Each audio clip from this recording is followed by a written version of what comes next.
Central region is wrapped up for the most part. All we got to do now is put a pretty little bow on top of the action, and that little bow is going to tell us who takes the #1 seed, the crown, out of the Central region, heading into the interregional playoffs next week. One last time, as myself possible, alongside Josh, taking you through the final best of 3 here in the Central region for the season.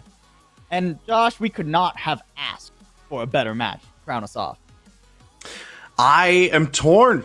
I'm torn as a CF1 fan. I'm torn as a fan, as a Texan. I live in the city of Houston. I cheer for the all Cougar sports, but I went to Texas A&M and I cheer for Texas A&M sports. I don't know what to do. I think this is going to be an incredible matchup between these two teams. I'm just going to literally sit on the fence. I'm going to be the worst. I'm not going to call it one way or another. Honestly, I don't, even without the ties to both teams, I wouldn't feel comfortable calling it one way or another because these two teams are so evenly matched. We've seen things go one way or the other so many times between these two squads, and we talked about this with Eric Appleson just a few minutes ago. We talked about this whenever we were previewing this match before.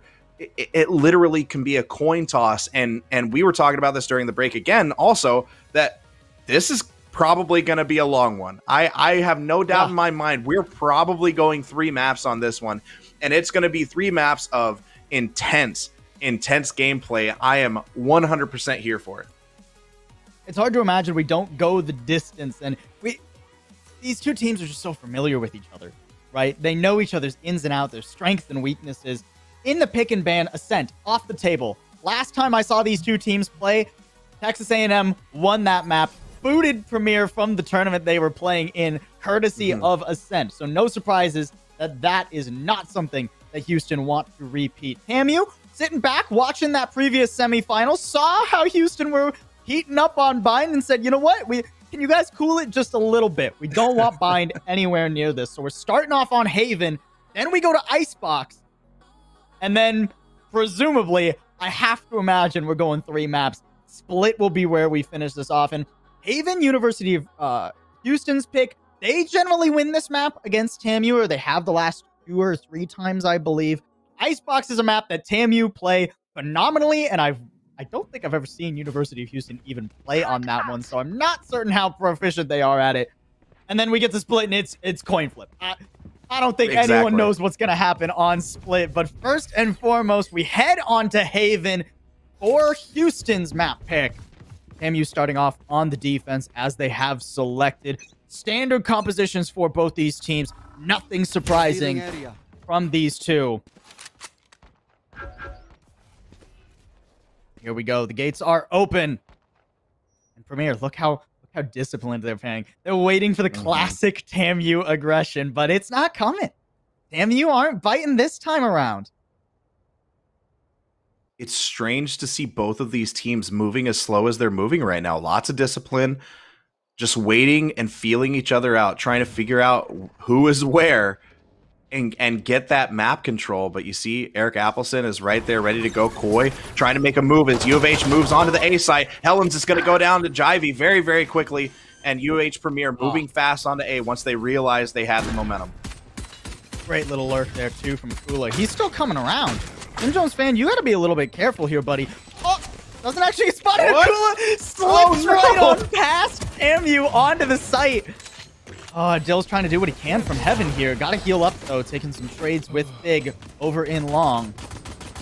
Look at this close contact from Coy, too. He's not letting anything go. Recon Dart forces his hand. He's going to move on forward, but the right clicks. The right clicks. Premier get out flawless from the pistol. And Premier is picking up right where they left off on Haven before. And, you know, it's not even just that Premier's been so successful with against Texas A&M on Haven, but the fact that they already had a chance to build momentum recently against Western U. They're rolling right now on Haven, and it's like they didn't even play a map in between. And the last 2 times I saw these teams play on Haven, University of Premier won it 13-11. It was close, but then they played it again less than a week later, and it was 13-4. TAMU struggled to even make a dent in Premier's lines. They got a nice little crossfire here, but revealed out at least one. Ed not feeling too good in aggro. Yeah, the gamble did not pay off. Discipline from Premier. They use that recon dart, carry them forward without too much of an issue, and there's not really anything that TAMU can do now in this second round. Now just sit back and hope maybe you can drop one or two of them, do something. But, you know, the 5v2, you're not doing anything here. This is going to go into a third round where maybe you can finally do something against UH. But again, like the beginning of this second round, you see that aggression by UH. Now, they had the luxury of it because they have gun advantage, but we see more of that aggression and that speed that we've seen from them before because they feel so comfortable right now as Fig takes down Helms. Jim Jones fan trying to do what he can, but Fig catches him quick 1-2 punch, and UH Premier now takes another flawless to go up 2-0. That round was probably going to be UH's anyway, but now this, again, I've said it before, I'm saying it again, this is where the rubber meets the road. Who is going to take this, or A&M's going to get this gun round? Can they take this round right here and then go into a round 4 only down by 1? And that's where you're going to see these two teams really start to face it off. UH Premier, thus far, we've seen them play 2 maps today, and both times they set just a blazing tempo in these first few rounds. And you're finally going to meet it, though, and that's a nice recon dart. Goodbye, Eric Appleson. It's traded out 1-for-1, though. Jivey not missing a beat. Now over on the jet, interestingly enough. And Akula hitting up that Cypher. I don't think that gun was recovered by Jivey, so should still be rocking a Spectre moving forward. Still a firepower advantage for TAMU as they, for TAMU as UH Premier creep their way over. Nanoswarm, even a couple players over in short, but Helms can't quite win his gunfight against Jivey. Now Jivey has a rifle. Real Phantom in his hands. 3 versus 3 on the retake. 3 versus 3, but you see Jim Jones fan just a little bit less health. Look at aggro. And so that we got, aggro's moving in, but Fig is there waiting, ready for the flank. Oh, but aggro hits the shot and nails him. 3v2. Aggro's got sights on hell. Boy goes down. Jivey's all alone now. 3v1. Jivey is all by himself, takes down Jim Jones fan, moves back into hell. Aggro with the fake defuse.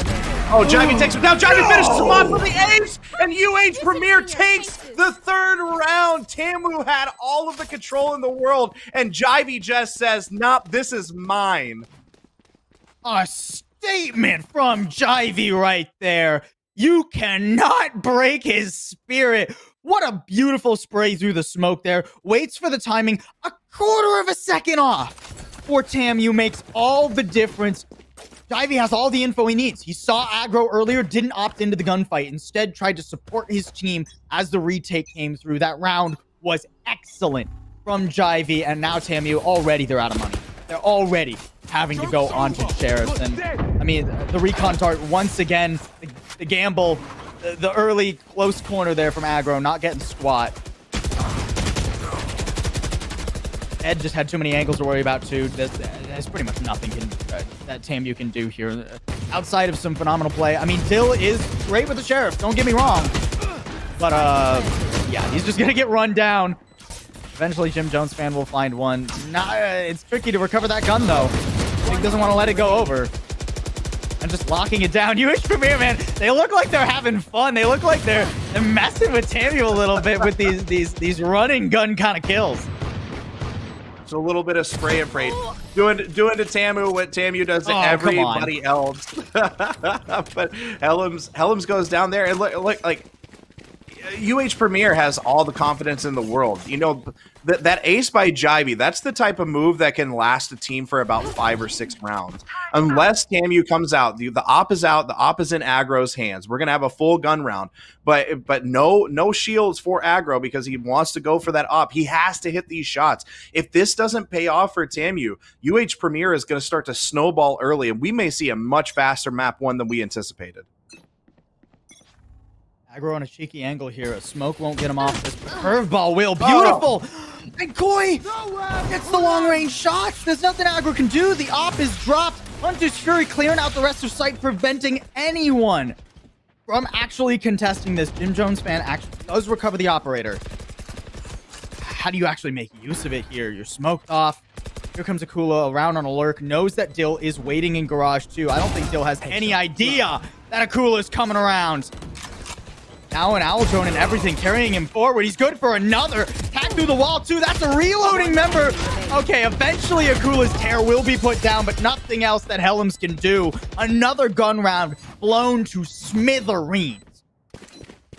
Yeah, and TAMU's economy is just absolutely thrashed. We're gonna see another econ here. We're gonna see some sheriffs and some shields come out, but Premier up 5-0. It doesn't look like Texas A&M is going to be able to recover for a couple of rounds. We could see a 7-0 for Premier before TAMU even takes a round. And this is what I was worried about. You know, TAMU letting Haven fall through the map ban. This has been the story. TAMU have never been able to stop these hard-hitting executes from Premier. They're too clean. Oh, boy. All right. Past them. Those are a couple right-clicks that'll net you, too. But beyond that, I mean, this is still a difficult round, even with a player advantage. Those aren't guns that can be recovered. You're still working with just sheriffs and buckies. I'm too sure, TAMU want to try and make it happen. Doesn't really come up with much here. Good luck, Helms. With a bucky on the retake. Good luck, buddy. I'm gonna be honest. That's a rough one for you, dude. Does have a lockdown. Is gonna invest it and flush the defenders off the site. They're just gonna go for the spam retake here. Nice little hot hands to delay the actual take coming through. I mean, now you just gotta spam it. Now you just gotta spray and pray if you're Premier. Up over the top of Bladestorm, not finding anything from Premier, and just barely Akula will stop it. Still 3 more bodies to actually take down. Akula is a monster on that angle, though. That's another one, and 4 in all for the Cypher. A respectable attempt by TAMU. That was the best odds they were going to be getting, but it's not good enough odds to net them around. I mean, they did everything they could in that moment to try to defuse that spike, but it's tough because you don't want to sit there on the spike because you don't want to just get blasted through the wall. But at the same time, that wall is going to go away, so you have to try to make something happen. They were seconds away from getting the defuse. If they could have taken that round on the Thrifty, that would have been absolutely incredible. But it's a good push, good try. The op is back out. No shields on aggro yet again. This has to pay off. Aggro already watching C long, but it looks like we're going to see a little bit of a push towards A as Premier starts to feel it out. And Tim, you have to get this gun round. Otherwise, you have to imagine the previous fight that they've had with Premier on Haven, the 13-4, will creep its way into their mental. Recon dart, hard-hitting X. I know exactly where you are. Stemming the bleeding best they can, but Helm's not able to trade himself out. Just gets eliminated by Eric Appleson. Down to 6 health. Good effort from Helms, but not enough to get the kill here. Still charging forward. Run it back onto the site. Nice work from Jim Jones fan to at least make it a little bit easier. Still cleaning this out, but he's not able to pin down Jivey. He finds him, brings him down to 9 health. That's a very easy kill to clean up, and Jim Jones fan will be able to do so. 1 versus 2 now. One enemy remaining. Big doing what he can. Will eliminate Jim Jones fan. 1 versus 1. Recon dart available here. Sticking this is difficult. Ooh, 3 health and Big. Look, man, the one defuse happened past a smoke earlier, and he ain't letting any more of those go. 7 to squat.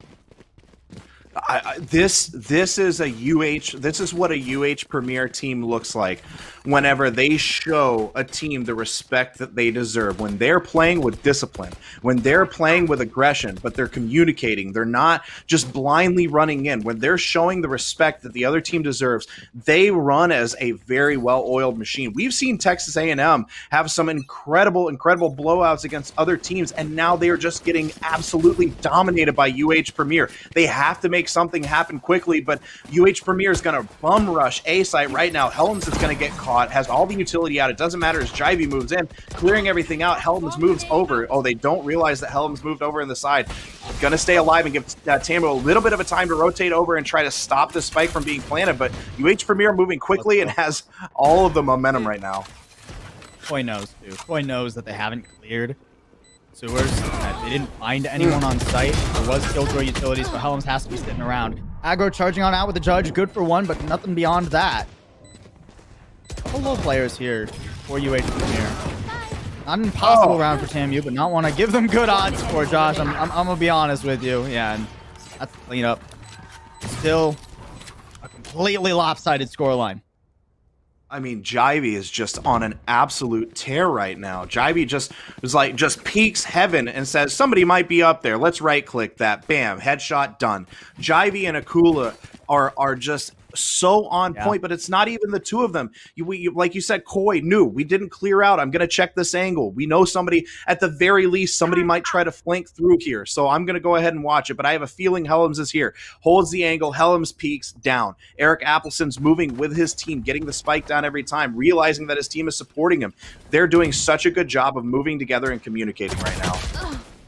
Oh. Aggro, again, attempting to go for an early cheeky play on that C long position, making it bloody for UH Premier. Get some nice damage, to be sure.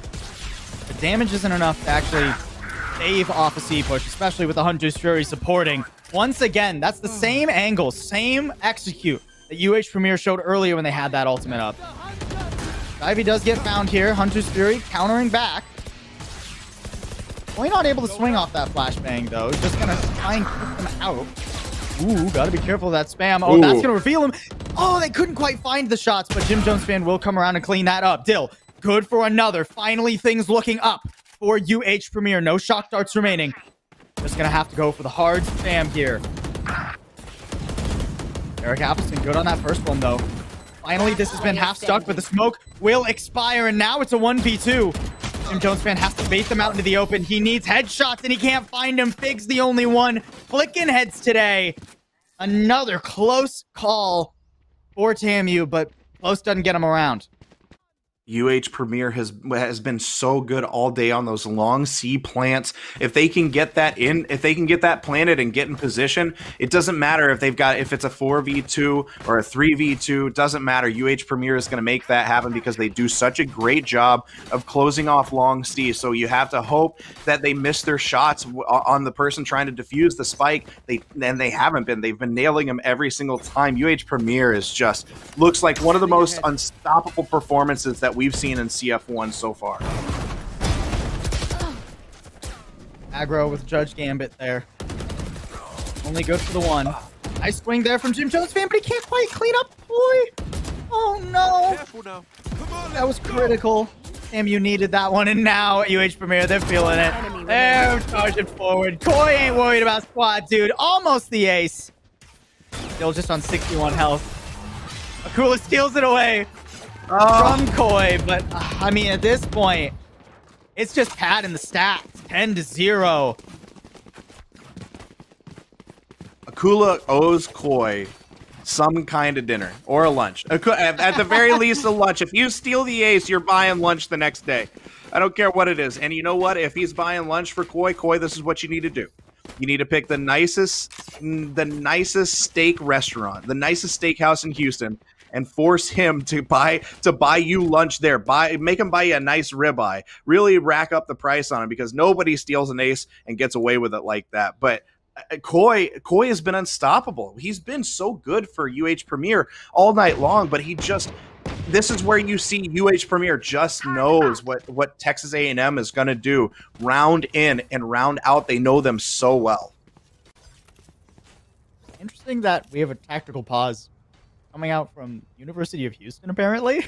That's because Koi's yelling at Akula right now. just had to have that quick tack pause. Hey, we need to strategize on how you don't steal my ace next time. I mean, not much adjustment in strategy needed here for Houston overall, though. Already leaning towards the C site. Owl drone going forward. Aggro has been found out.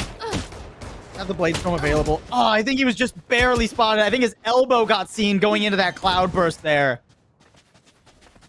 And Fig with the perfect discipline spam. Ula is going to get caught. Didn't expect Dill to be hanging around A so long, so that is one gun available. Run it back in Dill's hands. You're not going for a save at this point. You've got to try and commit. Dill is going to be the tip of the spear. Oh, a little bit off there for Ed. That would have been a great pincer, but now you just have to rush headlong onto the site. Still good on another, and the run it back not even necessary yet. He hasn't used it at all. Recon dart pulls attention long enough for Dill to swing out for a third. Low on health, but things looking finally doable. Boy, the only one remaining. The run it back finally going to be invested just to get the defuse going, and it doesn't cost him his life. It's half stuck, and Dill will be able to finish this one off. Finally, in the 11th round, the 11th hour, TAMU put one on the board. Last round. I mean, you know, I hate saying when something's over because you never know what's going to happen.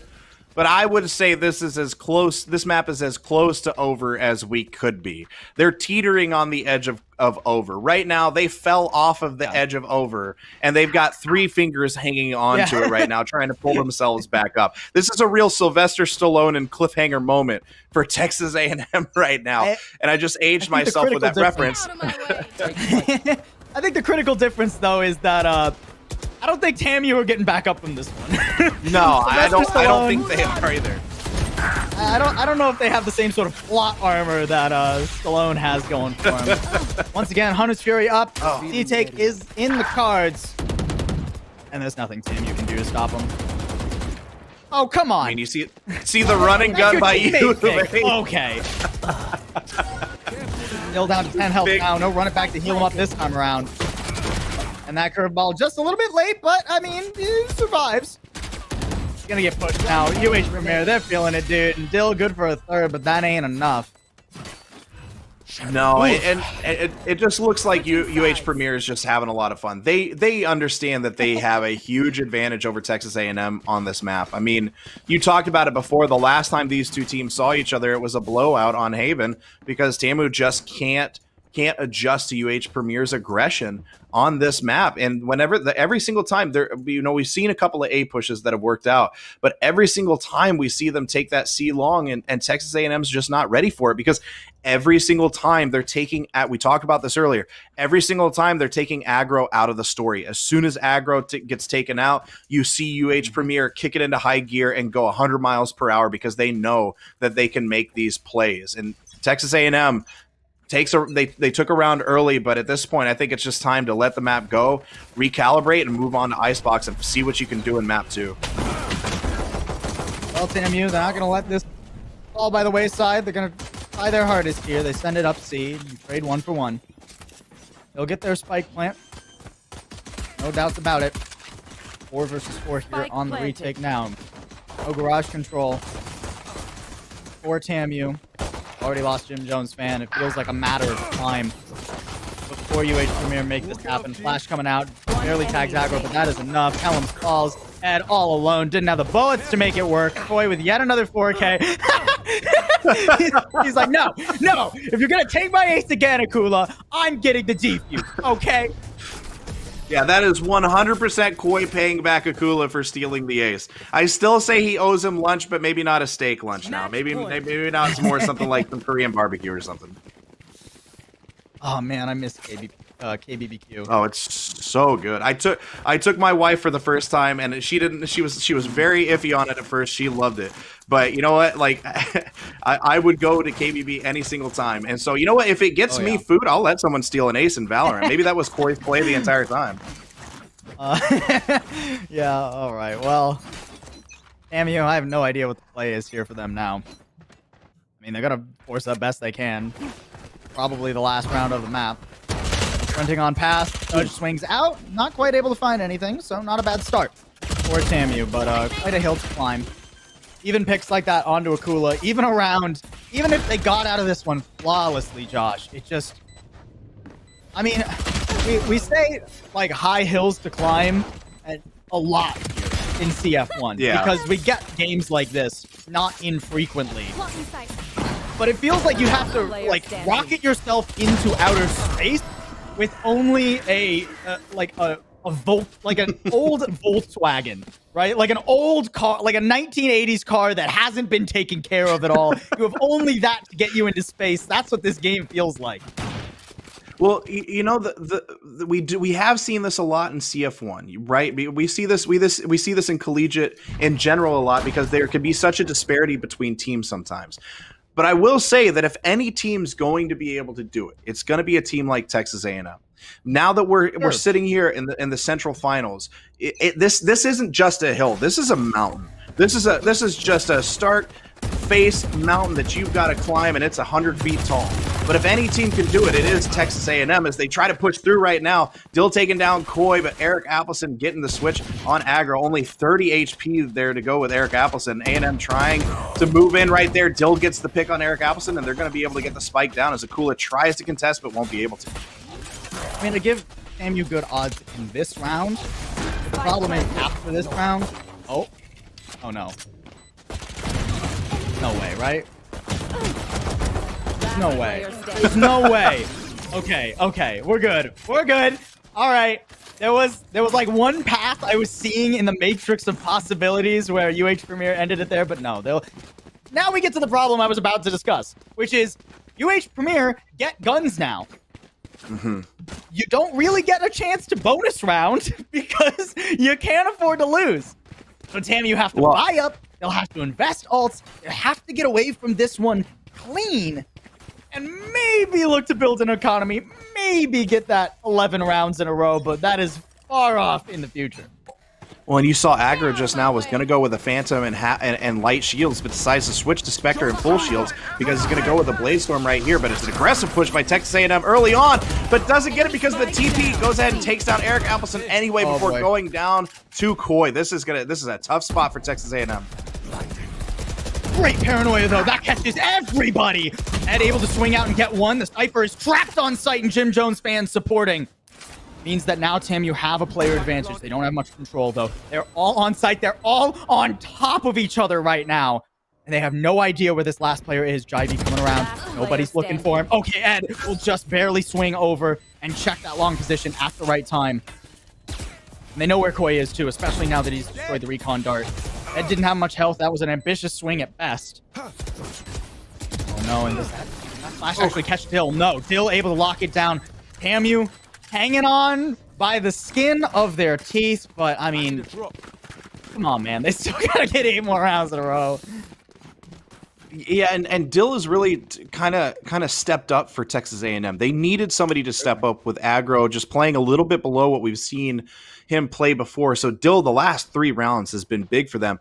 And you know what? I would have preferred if I'm Texas A&M, I would have preferred getting comfortably, just letting it go, trying to discuss what happened, communicate with each other, move on to map 2. But I don't mind them continuing to push the issue here in this first map. Continue to get the feel for the shots. Start figuring out, what are we doing wrong? Get some flicks and get some momentum going into map 2. But Eric Appleton just takes out aggro early again. Aggro going down early in every single round, and now UH Premier is starting to roll. And Akula's already here. Akula brings it across the map to make this happen. Jim Jones stand completely alone and up in the air, floating down, descending from heaven. Akula, like a wrathful angel, will land on top of TAMU and do honestly what was pretty expected. I was always pretty confident that UH Premier was going to win Haven. I didn't think it'd be another 13-4. But, it turns out a month doesn't change that much when it comes to Haven between these two teams. It's a lot of the same issues, too, which is the interesting part for Haven specifically. And this isn't something that transfers over to other maps from at least what I've seen in this rivalry between Houston and TAMU. So, while this map was not close, folks, TAMU did not hang on whatsoever. Don't get me wrong. Right. It's probably not going to be an accurate representation of how the series is about to flush out. We're going to go over to Icebox now. That's one of TAMU's best maps. I would say their best map. They're one of the best collegiate teams on Icebox, bar pretty much almost none, thinking off the top of my head. I haven't ranked them or anything, but when I think of collegiate teams that are comfortable on Icebox, I think TAMU. I don't think I've ever seen University of Houston play this, so this series isn't over. No, not at all. And the benefit of becoming so efficient on Icebox is the fact that for the most part, people still a lot of teams still they haven't really figured it out fully. So if right now, if you're one of the teams that has figured it out, you have been successful on it, you have been efficient on it, it's such a benefit to you. It's a nice little advantage. And right now, Texas A&M needs every advantage that they can get. But you're 100% correct. Like this isn't even close to being over. We've seen U of H be dominant over Texas A&M on Haven before, but it's never like that every single map. And so I still think we're going the distance. I still think Texas A&M has a ton left in the tank, but I will say the Jivey floating kill to end map 1 couldn't have put to say what you said earlier, put a bow around map 1 any better than what it did. UH Premier is just rolling right now, and they look so dominant. So Texas A&M is going to have to use this advantage of being an icebox type of team and force UH Premier into some really uncomfortable situations on this map. And then if they can take map 2, then we go into map 3, and it's anybody's game at that point. So this is definitely far from over. And speaking logistically for a moment, I think Icebox is going to lend itself better into the style we're already seeing TAMU want to play, right? To stop those hard-hitting executes, you saw aggro in a lot of cheeky little off angles, places that players aren't necessarily going to check. On Haven, there aren't that many of them, and they're not that difficult to clear, right? But on Icebox, good luck clearing all the different weird angles aggro is going to come at you from, even on, potential lurks or aggressive pushes when they're defending, right? So I think Icebox is going to lend itself into that style a lot better. We'll have to see if that rings true, though. Haven was a clobbering of TAMU. They're going to need to stabilize sufficiently on map number 2 if they want to take that first seed heading into the interregional finals. We'll have Icebox coming at you in just a minute.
Welcome back, everybody, to the Central Region Finals here at Conference 1 Valorant for our Spring 2021 season. If you're just joining us, you've missed quite a bit today.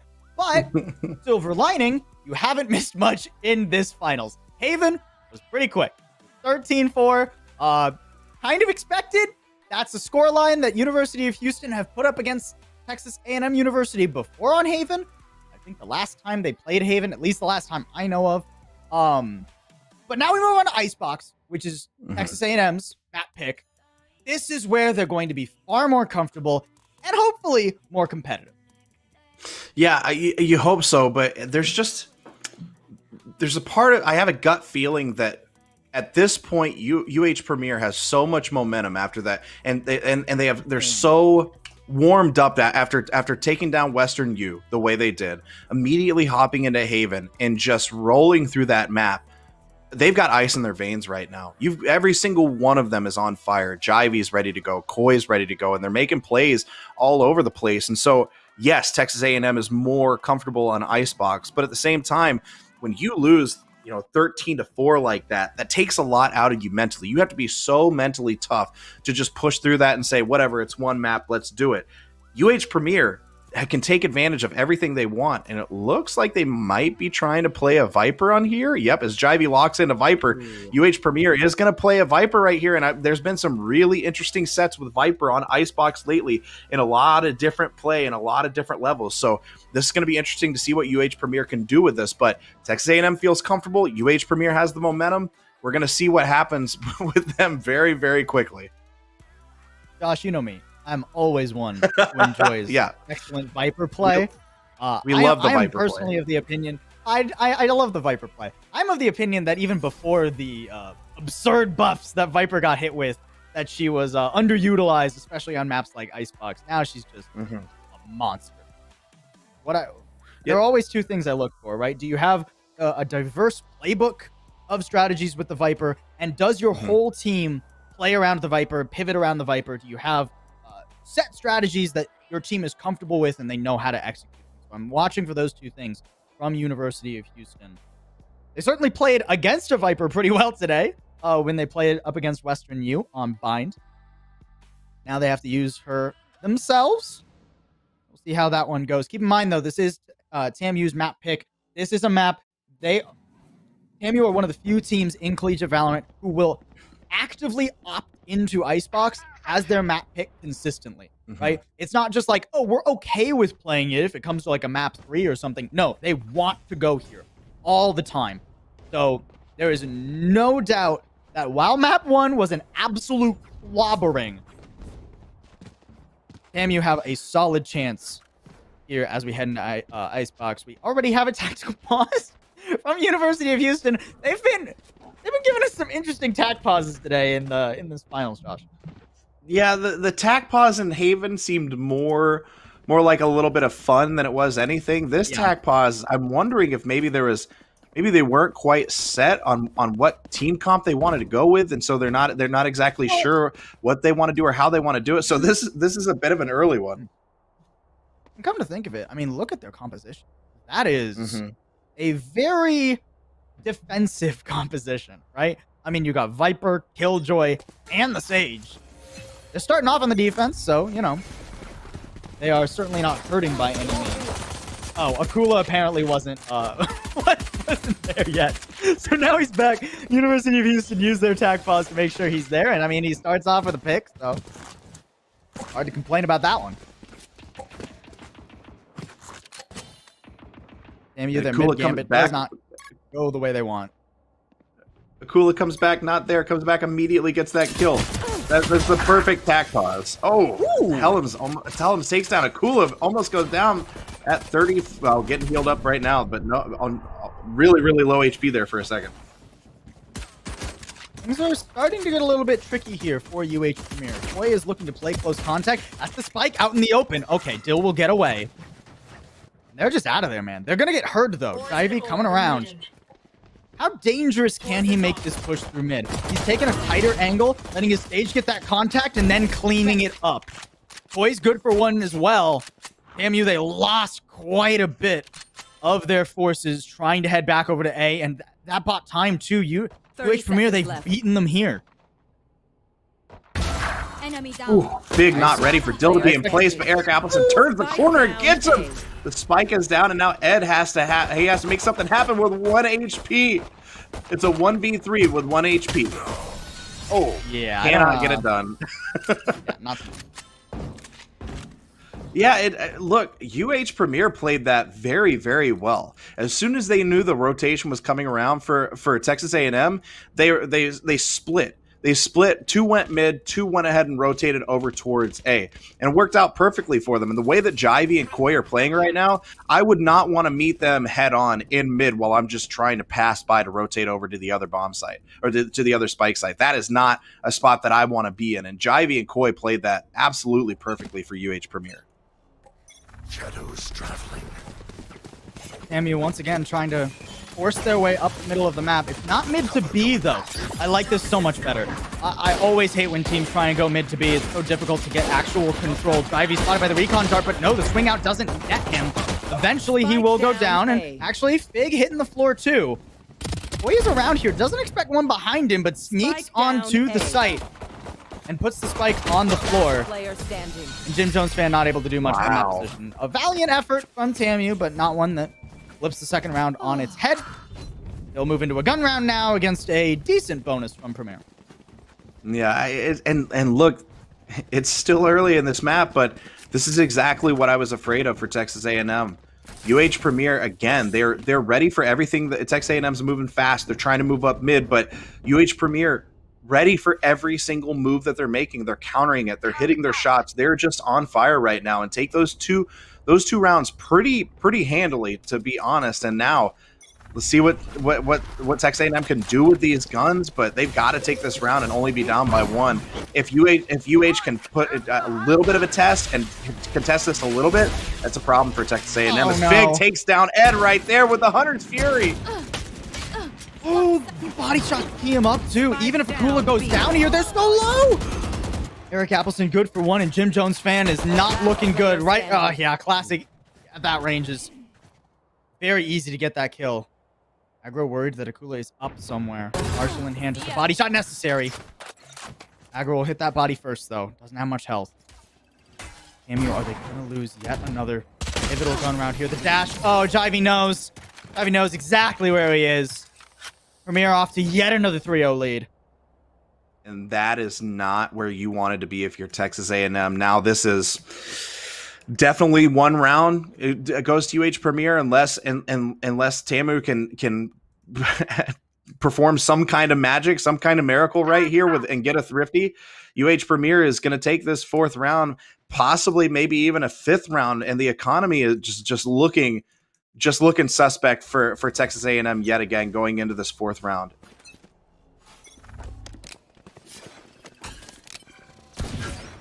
Oh, revealed too. At least 1 player there. That recon dart lets Fig actually get that orb without too much of an issue. Good luck running through this Viper wall. Texas A&M. Their damage there too. Onto the Omen. And we're not off to a good start. Dill will at least trade that one out. Not all is lost here for TAMU. They've got that turret on the flank too, so they're confident that no one is readily behind them, so they can look to leave. Dill hanging around, seeing if he can catch anyone on a timing. Another pick here for Dill would be massive. Difficult to pull off. TAMU have cut noise. The UH Premier is starting to believe, hey, maybe they're moving around. Oh, that's rough. Jivey just sitting and waiting. Leaving 1 behind me. This is what UH Premier is doing. They start rotating over towards B, like, hey, maybe they've moved off, but Jivey's like, nah, I'm on fire right now. Don't worry, I'm going to stay here just in case this is a fake and they try to move A, and now you see them rotating back. They've got one on B, they've got 1 watching mid, and now you see the rotation back, and all you need is Koi and Jivey on A to stop this push. A 2v3 with those 2 is good, except Jim Jones fan takes down Jivey, Koi taking down Helms and Dill. And now it's Jim Jones fan all by himself, but Akula is going to finish him off, and UH Premier is going to take the 4th round. It looked like for a second Texas A&M had a chance, but again, It's Koi and Jivey every single time. Koi just getting those picks that UH Premier needed, and Jim Jones gets the kill there, but Koi finishing it off and getting 2 huge kills for U of H. Texas A&M, you know, now they're going into a gun round. They need to take this. If they don't take this, we may be looking at another 7-0. Oh boy, don't do that to me. Don't see that. Don't speak that into existence, Josh. I'm just looking at all the facts. It's all I can do, possible. Oh boy. Aldrone here is gonna spot Akula. Flush him out too. Good tag there. Yikes. Oh, aggro catches him on the back end too. Nice little lurk through mid. This is what we wanted to see from TAMU. These cheeky angles from aggro. He's very good at finding timings. Just give him a little bit space, a little bit of information. Coming around. Knows that Jivey likes to play that angle too. Already good for 2. TAMU stabilizing a bit. Aggro will overstay his welcome. In the defender spawn though.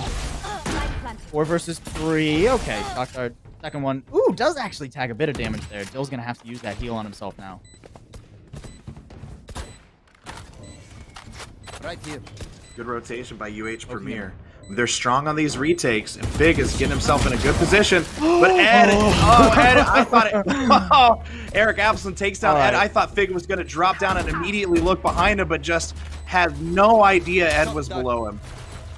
All right, the lockdown is going to be used here, so Premier, they're just going to get the heck out of dodge. They're not going to bother with it. There really isn't enough time for them to try and double back, so they'll save what 2 guns they have. TAMU will put a round on the board far earlier than they did on Haven. It cost them a lockdown, but only 2 guns, lockdown, round 5, that's perfectly fine on them.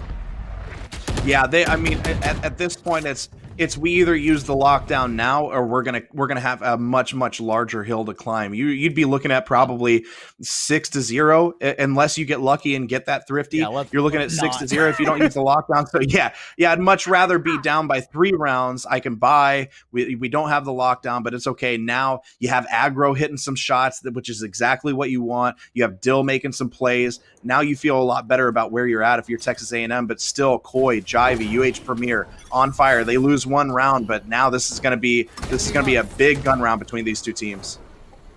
Ooh, Akula is spotted though. Right here. Nice tricky play there to try and use the updraft before the zone or the walls go down, right? So they don't hear the updraft of you going up top, but ultimately the Aldrone will still spot him. Doesn't force him off though. Didn't get the tag. Akula's still hanging around. He's just, bro, he's playing parkour right now, dude.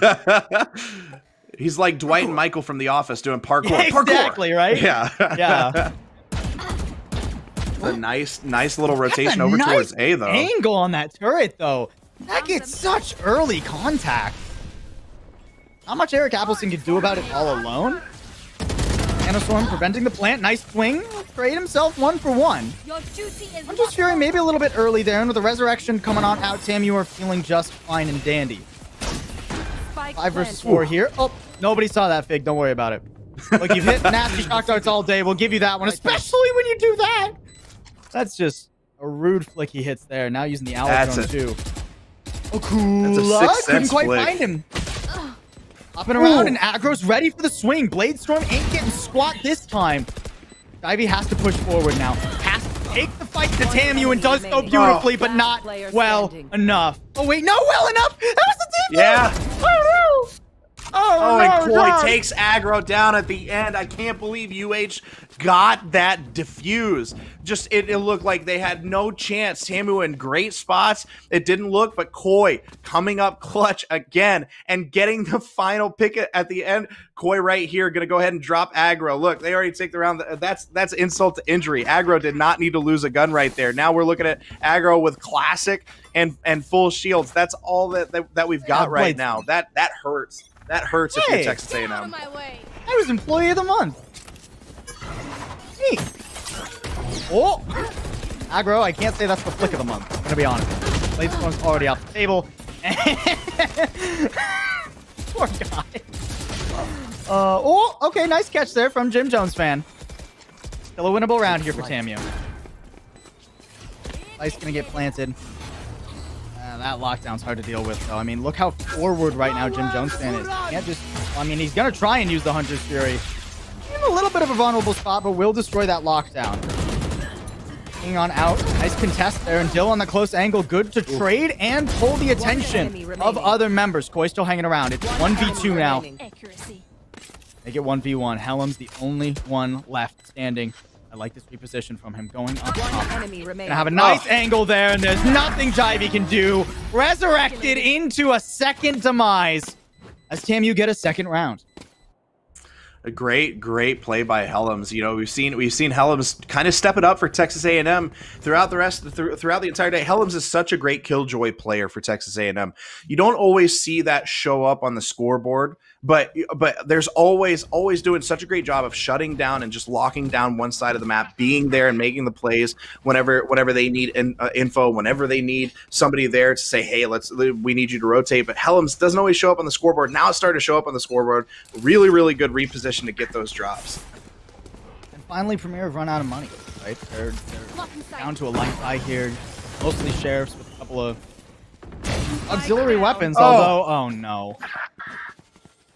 Okay, 3 versus 3. A couple guns recovered, though, so suddenly this light buy is scarier than one might think.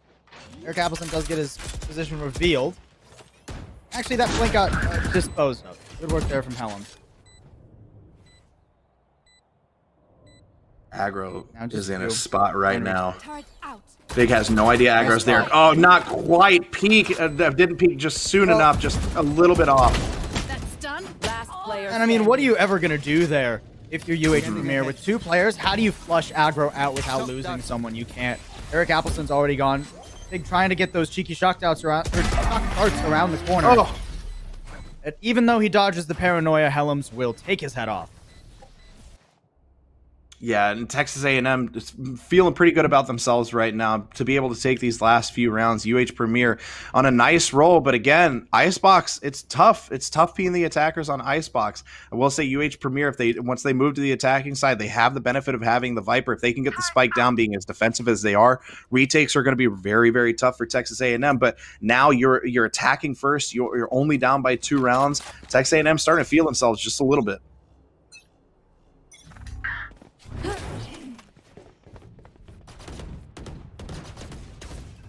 They'll want to see more confidence from TAMU, though. And I want to see him survive this, too, if they're going to be competitive. But Ed trapped against the wall. Not a whole lot he can do there. At least resurrection is available for him, but that's an early res into the round. TAMU forcing the issue. Headlong onto A, but there are so many players already here. That being said, not as many players now. Just Eric Appleton to actually hold on to A. While Jivey comes to reinforce, but Eric Appleton's good for those, man. 3 in the round. He ain't sweating even a bit. Yeah, and Helm's, again, doing a good job of really putting the pressure on UH Premier, but Eric Appleton put himself in a really good position, was playing that slow, probably could have peaked Helms a little bit sooner on that right side, but decided to stay over to the left, knowing that Helms wasn't going to be able to peek around when Jivey was still out there somewhere. So really good job slow playing that and being disciplined by Eric Appleton, waiting for Helms to kind of poke his way into his sight. Light by here for TAMU now, I believe. We gotta be a little bit careful. We get swung on by a couple players. Nice dash out of dodge. Gonna reposition and try and find the timing. Easy pick there onto Ed, and the smoke actually makes it so that there's not much damn you can really do. Deal with an actual rifle, one of the few that TAMU had available. Able to get at least one, but a Viper's Pit dance around here for Jim Jones, man, while Dill is enclosed on and not much firepower available either. 7 now. Premier undoubtedly coming out of this half with a lead. Yeah, one of the things that I really love that UH is doing right now is with Jivey and Eric Appleton right now. They keep flip-flopping them at the perfect times between A and B. So they're in one round, you'll see Eric Appleton get all that Killjoy utility down and completely lock down A, and then they can overload B. And then they're switching, they'll do that for about 2 rounds, then they'll switch and they'll put Eric Appleton over on B, and they'll do that for 2 rounds. But they're mixing it up in perfect enough intervals that Texas A&M just doesn't know what's going to be where each time as Fig takes down aggro right at the beginning of this round. Not what Texas A&M wanted right now. It only gets worse from there. Akula picking up the last orb courtesy of the brain of Jim Jones fan. Of course, that blade storm ain't gonna do much. Fig, I don't know about that one, buddy. Y'all are doing good, but it was maybe a bit ambitious trying to Mission Impossible over to get that kill. That ain't gonna let that one happen. That's one of those plays that we've seen from UH Premier tonight where it's just kind of questionable, and you can't do that against a team like Texas A&M. Maybe if you'd been an Icebox against Western U, maybe you can make that play, but against Texas A&M, they're going to make you pay for something like that. I mean, it's still pretty difficult right now for TAMU, though, right? 3 versus 3. You're either trying to get through the Viper wall or the Killjoy utility. Oh, no, Rez actually on Akula. Never mind. Dill is just ready and waiting for that. No, we got rid of him already. We don't want to deal with that. Helm's doing a good job of scouting out B to see what's there. So now we're seeing the rotation overhead's going to go ahead and from the shadows over towards B, so they can try to plant spike there. But Eric Appelson's already there. We're going to see the rotation. Ooh. The Killjoy ultimate is going to go out. Oh, the wall actually I think prevents that nanoswarm from landing where it wanted to. Now we get the Venn diagram here. There's a little bit of area in the middle where neither team is going to feel very comfortable. Boy? Buddy, that one's ambitious, dude. Even for you. I don't know about that one. Now 3v2. So far back, UH Premier. Ivy finds a nice timing, though. Dill swings out.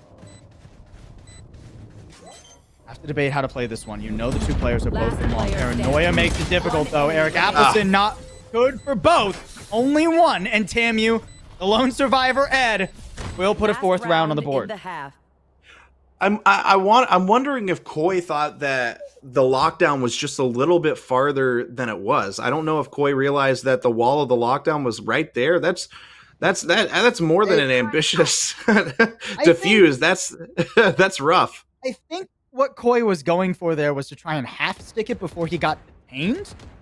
Maybe. He's probably hoping that TAMU weren't going to swing out to actually stop that and just maybe find the timing there. I don't know, though. I still feel like you could have probably just gotten out of danger and gone for the 3v4. That being said, Divey, you can't do that to him. That can't be allowed.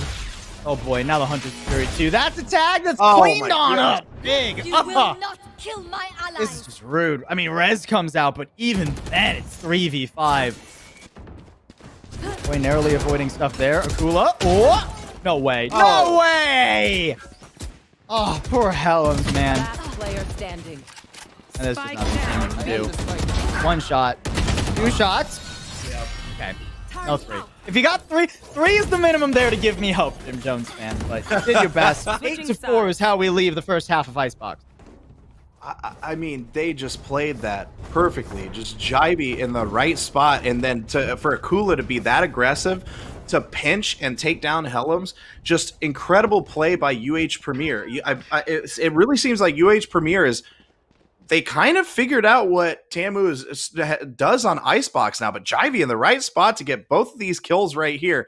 Absolutely perfectly played. And then Akula on the other side just saying, nope, we're going to pinch you right in the middle. We're going to hit you from both sides and you're not going to be able to escape us. Perfectly played by UH Premier in that round. It is worth noting, though, as we said at the top of this map, UH Premier's composition gets more difficult to execute on the attacking side. Not impossible by any stretch of the imagination, but certainly not easy. Oh, they're running into a nasty crossfire here. Right click at close range. Helm's just dancing around him. Wow. Oh, you can't put bullets in that man. And Big, he was going for that B-long control. It was suddenly like, guys, what happened? Where'd you all go? He's left alone. And TAMU looking good to get a pistol that honestly they really needed with the scoreline how it is.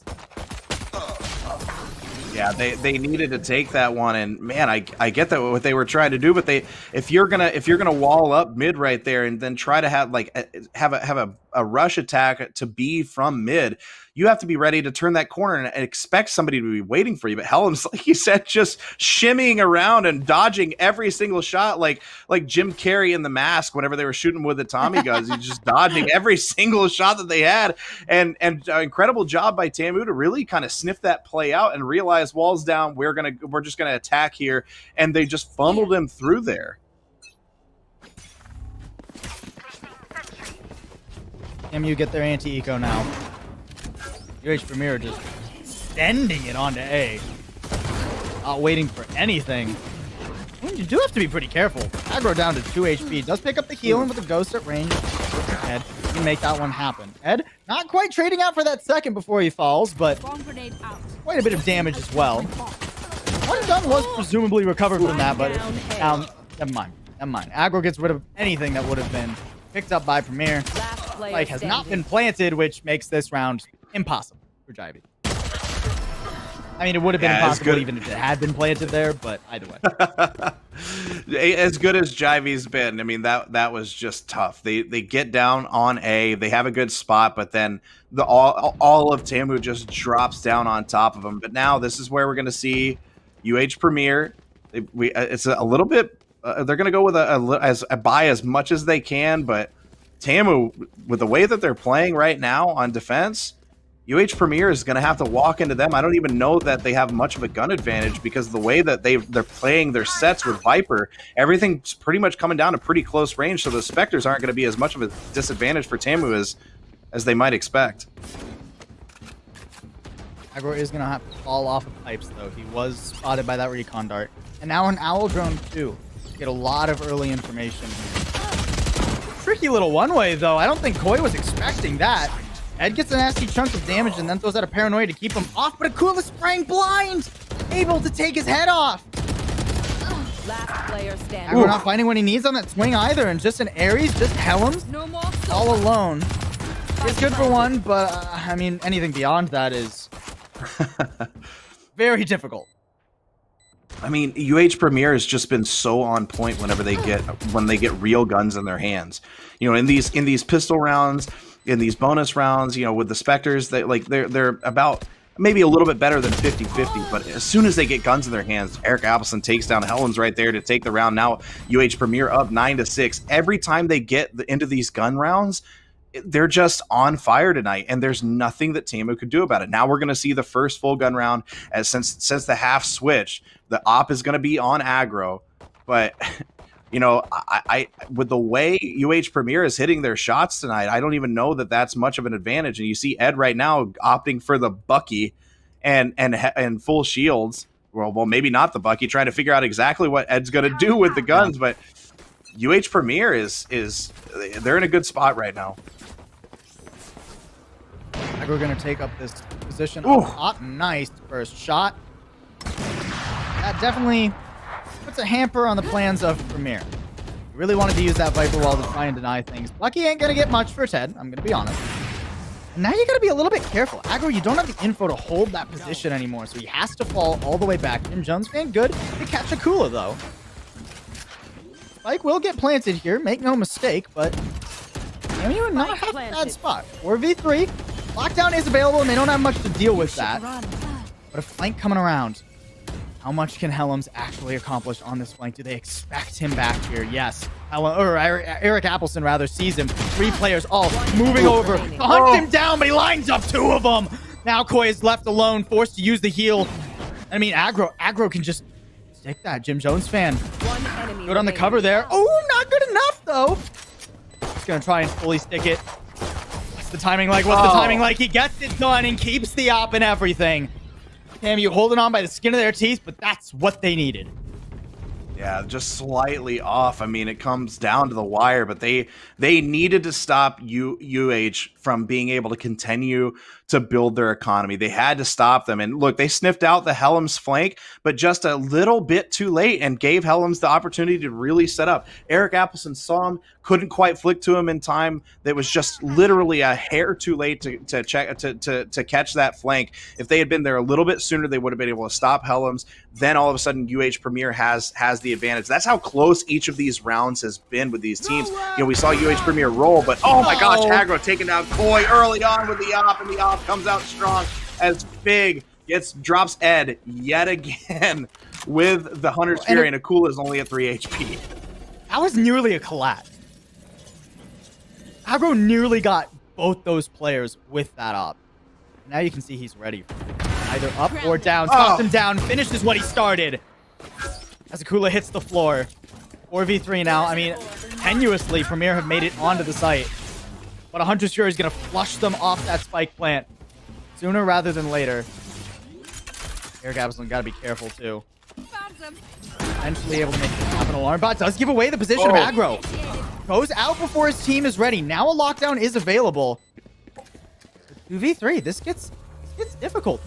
Oh, my word. And look, coming all the way around on the flank. This is so beautifully done. Helm's clearing that out. You've just got to try and go for the stick. Snake fight at the ready here. Ivy, you got to hit this lineup perfect, bud. To keep him off. There's no way you expect this. There's no way you expect Fig to be there. Already finding that one, and Helm's just with a judge in hand. Not much you can really hope to accomplish here. 4 in the round for Fig. And now 10 on the board for Premier. I mean, this is starting to get in some dangerous territory for TAMU right now. You know, they looks like they're going to go with another eco. It's tough to try to decide to save right here. You know, we see the sheriffs coming out. We're going to see a judge come out, but it's tough to want to save.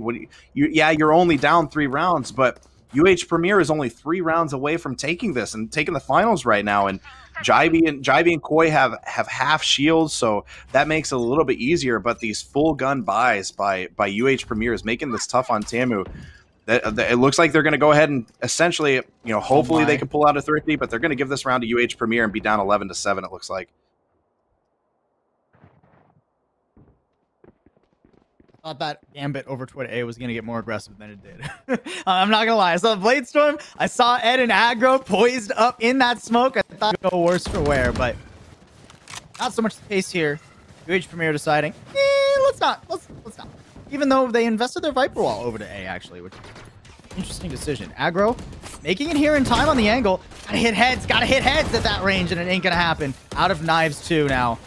Just classic to actually try and play for this retake. It's 5v5, sure, but the guns ain't lining up even. I'll tell you that much.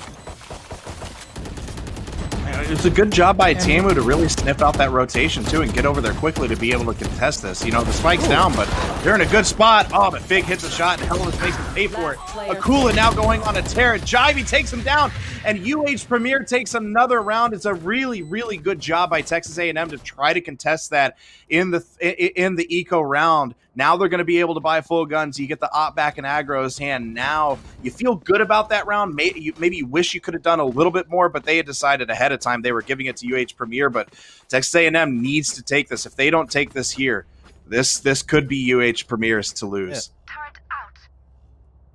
One last firm attempt from TAMU, as they ain't going to have much money next round, I'll tell you that much. And they have a judge out right now, which is... yeah, exactly, right? I mean, Ed's already kind of broke. Nowhere to run. Aggro getting revealed. Oh, boy. Aggro, no. Got to dance around like his life depends on it. And it did. And he makes it. Swarm grenade out. Ellen's holding on here, too.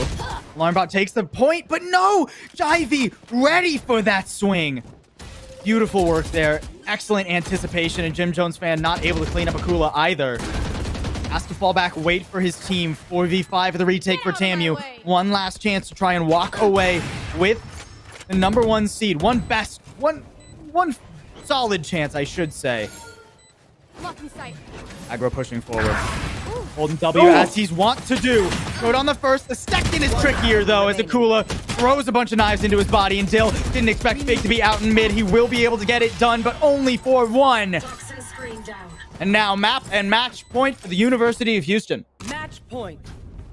I mean, this is where you hope for a miracle if you're Texas A&M. Aggro and Dill both opting for the Vandals and no shields because they know they need a miracle. They need one taps right now. They need to hit those Vandal shots. That's the only way that they're going to be able to make it through this. But this is going to be a tough one. If we see Texas A&M make it through this round, I would be very, very surprised. Not much ultimate wise to work with too. Only the resurrection, and you have to actually be in a position to be rezzed. Aggro up on pipes pretty aggressively. I don't think he's getting rezzed anytime soon. Jim Jones fan looking to play an aggressive trade here. Doubling back. They haven't cleared him. He's running down Eric Appleson and will be able to trade for one. But I mean, look at him right now. Again, in such an unexpected position. When you actually come around, Ed wasn't expecting that one. I'll guarantee you. Elms comes over and cleans it up, but 2v4 into a lockdown. And Akula comes around as well. Oh, Dill's all alone. No res anywhere near him. He has to get probably 2 more kills before he can even think about a resurrection here, and he won't even get one. Akula finds his head. And that is a 2-0 University of Houston Premier making a statement and taking the first seed out of the Central region. I mean, UH Premier showed why they're one of the top teams to look out for when we go into the interregional play. When we go into this tournament, like, teams need to be afraid of them because when they're on, if they get momentum, they're as good as any team that we've seen in CF1. And for them to just... This one wasn't nearly as dominant as on Haven, right? But it was still fairly dominant for UH the entire time on a map that we've seen Texas A&M just roll through other teams on. Fig, Akula, they're at the top of the list. But again, look at all across the board for UH Premier. It's so balanced. There's so much versatility on this team, and they can depend on each other. And their communication is on point. Their rotations were on point. Their call-outs are on point. When they're working well together, when they're that well-oiled machine, they're unstoppable. And it's not all doom and gloom here for Texas A&M University. They made it to the top 2 in the Central region. They get to play more Valorant this split, though, or this season, I should say, though, right? They're going to go on to the interregional finals. They'll be the 2nd seed from the Central region, so going to have to play up against some pretty scary characters now that I think about it. A UCI or an SJSU. I mean, either West region team you don't really want to face. Probably, I think, a Rutgers. Scarlet Knights from the East. If I actually haven't checked the bracket, I should know that. But either way, definitely more difficult to start off in the interregional playoffs for Texas A&M, but they are not out of it yet. We could still get the prophesized Texas in-state match, the rematch here today for the grand finals. We're gonna have to see how that one plays out, though, and if Eric Appleson actually has the right read there. We're actually gonna probably hear from him or somebody else on UH Premier, whoever they decide to send us, in just a minute, guys. Valorant gameplay is over, but we'll be back with an interview in just a minute.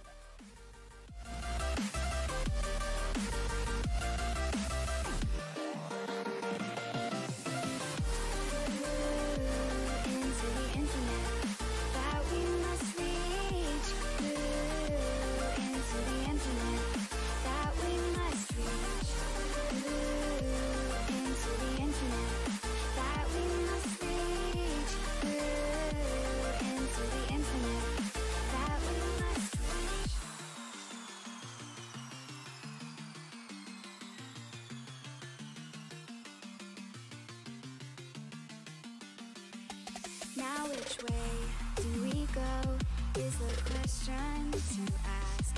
There are so many choices that it's hard not to look past. What is real and what is fake, and the risk we have to take. Will we love what is throwing up our beds? We're trying to find ourselves without the defining words. We can no longer hold on to what only makes us hurt. We cannot sink into the dark. The vertigo is getting sharp. There's something greater than ourselves that we must reach for.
Welcome back one last time, everybody, to today's action for Valorant. One last time to the Central region as an isolated one at that. We're back. University of Houston have pretty sufficiently clobbered their in-state rivals of Texas A&M. And Eric Appleton, good to see you again. It's been a long time. I can hardly remember the last time I saw you, man. It's been a while. You got to be feeling good about that one. I mean, you know, we asked you earlier how you felt going into the TAMU matchup. You said it generally depends on just who shows up on the day. Seems like it was you guys. I'm gonna say that one pretty confidently. Y'all showed up in spades. Yeah, I mean, I don't want to take too much away from it because they were playing with a sub, of course. But yeah, I'm definitely today. You know, we showed up and we won today. So I think the record's now 4-3, I believe. I think one of the biggest differences, you know, in both Haven and on Icebox was you guys were doing a good job. And it's not always necessarily on purpose, but I think it just works out this way. Y'all were doing such a great job of isolating aggro and removing him from the equation early on. Was that something that y'all planned, that you thought about, or was it just kind of happening within the action itself? Look, I'll be honest. Our Haven strat was just hold W and go C every round. I mean, and it worked. It did. It did definitely work. I can't say it didn't work. I mean, and you know, that's something you guys have actually done versus Texas A&M before on Haven, right? It seems to work pretty well against them. Were you surprised that they actually let Haven fall through as that first map, or were you pretty confident you were going to get to play there? Yeah, I think we're fine, honestly. I'm pretty sure Haven's one of the better maps as well, so they like to play it, and we like to play it as well. Normally, it's a little bit more closer to that, but yeah, for the most part, it was good. And we were talking about this earlier. Really, honestly, throughout the night in both of the matches that you guys played tonight, Fig was absolutely incredible in almost every single use of his Hunter's Fury. How big of it is it for you guys to have somebody playing Sova that can just make so many differences and get so much value out of it? Yeah, I mean, you definitely need that clutch player, or they are the clutch player in those clutch situations. You know, you need the lineups. You have all the recon darts and shock darts. If you hit those on the post plants, you win the rounds. Then that's all you really ask from the person. Yeah, fair enough. I mean, you know, Fig wasn't the only one showing up. I think you all had a phenomenal series. Ivy with that crazy ace. The heartbreaker ace for any TAMU fans back on early rounds of Haven, and it was just a phenomenal showing after phenomenal showing, even all the way through Icebox. Now, I haven't gotten to see you guys actually play Icebox before. It's a map TAMU are pretty familiar with, but how comfortable? Okay, I'm gonna try. You can dance around this question if you want, because this might be giving too much information. I don't want you to sell any strats away here, but is that something you felt prepared to play against TAMU today? Honestly, we haven't practiced a single time this semester, and this was our first match on Icebox. So, I mean, we just kind of went for it, and we played well, pucked it out, you know? We did say a couple of times it just seemed like y'all were sending it, and so I love hearing that. And honestly, that's something that I'd make sure I'd remind Texas A&M every single time you talk about Icebox. Just remind them that, yeah, it was our first time really playing it. That's just so rude. All right, well, let's look forward now. Yeah, you guys seem like you have a very friendly rivalry going on. So I always love to see that. But let's move forward outside of Texas onto the interregional playoffs that you guys have now cemented yourselves as the first seed from the Central region coming into. There's quite a few nasty teams coming over from other regions. I know you're familiar with San Jose. You just beat them, yesterday, a couple days ago, in another tournament. But who else do you have your eye on from the other region? We've been watching Rutgers play. They're a pretty good squad. Definitely one to watch out for. From the West, I mean, we don't know who's going to go through, but SJSU is probably going to go through, and I guess UCI. So those are the ones we're really watching out for, but I think we're pretty comfortable with any of the teams. Nice. Alrighty then. Well, Josh, unless you have anything else, I think we'll let Eric get you guys looked incredible tonight. Congratulations. Yeah, all right. Well, one more time, man. You already did one round of shout-outs. Here's your encore. Go for it. All All right, let's do a double shout outs. This time Koi only gets one. Koi, twitch.tv/Koima. Jivy, actually no, Jivy got the ace. What am I doing? He should have got the shout out. Okay, Jivy, the Jivy. There we go. And then yeah, the whole team. I mean, we're here to have fun, and everyone had fun. So shout out to everyone, and shout out to the production. You guys did great. Thank you very much. Well, you guys look like you were having fun. I hope you keep having fun all the way through the short remainder of Conference 1 Valorant. Thank you so much for joining us here today, man. And you have a good one. You have a good night. Yeah, y'all too. Thanks for having me.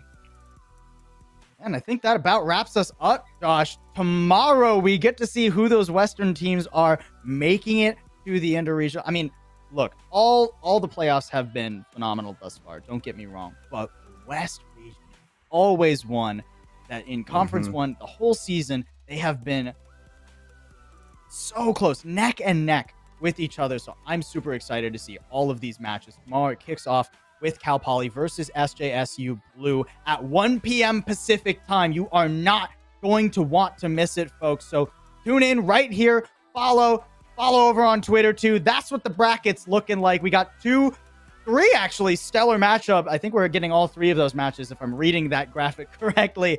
So you are going to want to be able to catch every single bit of action before we move on to the interregional playoffs. We'll see you tomorrow back here at 1 p.m. Pacific time. But for now, have an excellent Saturday night, and we'll see you soon.